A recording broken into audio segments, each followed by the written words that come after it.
नमस्कार दोस्तों, आज हम बात करेंगे कालसूत्र नरक के बारे में। एक ऐसा स्थान जिसे गरुड़ पुराण में बेहद भयावह और चेतावनी देने वाला बताया गया है। यह नरक मुख्य रूप से उन आत्माओं के लिए वर्णित है जो जीवन में झूठ बोलकर दूसरों को भ्रमित करते हैं और जिनके कारण समाज में अधर्म, कलह और अन्याय फैलता है। कल्पना कीजिए, एक दृश्य, चारों ओर अंधकार, आकाश में काला धुआं और दूर से आती पीड़ा भरी चीखें। वातावरण भारी, भयंकर और स्थिर। यह वही जगह है जहां सत्य की मार से बचने वाले लेकिन झूठ की आड़ में दूसरों का नुकसान करने वाले व्यक्ति मृत्यु के बाद पहुंचते हैं।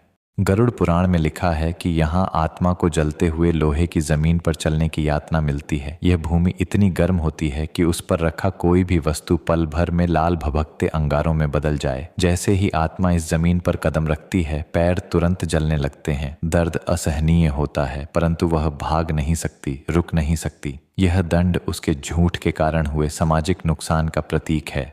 यह दंड केवल शारीरिक पीड़ा नहीं है, बल्कि मन पर भी भारी होता है। जैसे जीवन में दिया गया हर झूठ धीरे धीरे विश्वास को जला देता है, वैसे ही कालसूत्र की आग आत्मा को सत्य का महत्व याद दिलाती है। गरुड़ पुराण में बताया गया है कि अधर्म फैलाने वाला व्यक्ति अक्सर सोचता है कि उसकी बातों का कोई प्रभाव नहीं होता, परंतु देवलोक में हर कर्म का हिसाब रखा जाता है। कालसूत्र नरक इस बात का प्रतीक है कि शब्दों के पाप भी शरीर के पापों जितने ही बड़े हो सकते हैं।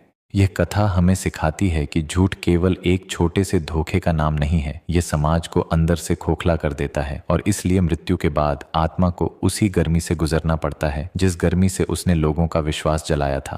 अंत में, कालसूत्र नरक केवल भय दिखाने वाली कथा नहीं है। यह एक संदेश है। सत्य के मार्ग पर चलना कठिन हो सकता है, परंतु अधर्म का परिणाम उससे कहीं अधिक कठोर होता है।